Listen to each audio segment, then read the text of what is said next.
And joining us now to talk more about this visit to the UK for the Prime Minister, Lori Turnbull, a political analyst. Lori, thanks as always for joining us. Thank you so much for having me, Roger. What did you think of what the Prime Minister had to say this morning? Well, I mean, I think this is really about what he needs to do to get his major projects up and running. He needs the money.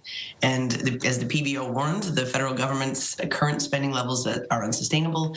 He has to go find the private money to make the investments to make these projects happen. And so that's going to require travel. That's going to require him going over, a number of times, building these relationships, showing that the partnerships would be viable. So it's not just about the trade. It's also about getting foreign investment, private investment to make sure that these projects can actually happen. Are there dangers to getting foreign investors involved in this politically? Of course. I mean, there always are. I mean, at the same time, I think there's been a lot of there's been a lot of complaining about how Canada hasn't been open for business, and that, who would want to invest given the regulatory climate, and that has been something that's held us back economically.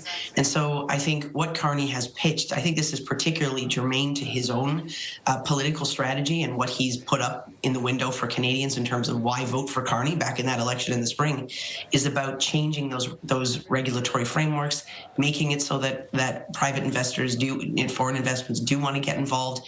And that's how those pipelines will happen. Now, to your question, of course, there are risks to it. And I'm sure, as much as the Conservatives are pointing that out, have been pointing out for a long time, why would anyone invest in Canada, right? Given the frameworks. Mm-hmm. Now they will also, that's their job. They're the opposition. They will take issue with some of the partners that Carney finds, but that's the way it's going to be. And how would you rank this trip? Has it been successful? His reception overseas and what he's bringing back?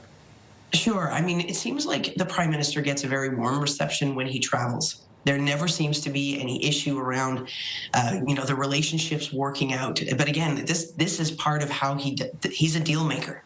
He governs through relationship. He meets people who are also in high positions. He makes deals. He gets things done. I think there's no question that these trips seem to all be positive, but there's going to be more and more questions building about, okay, so now what are we going to get out of this? And so where is that deal? Where is the money? When are things going to actually start moving?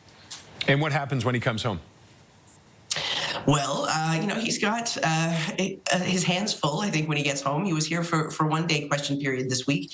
He's got questions around what's happening in his cabinet. A lot of focus on the Minister at Anasangari.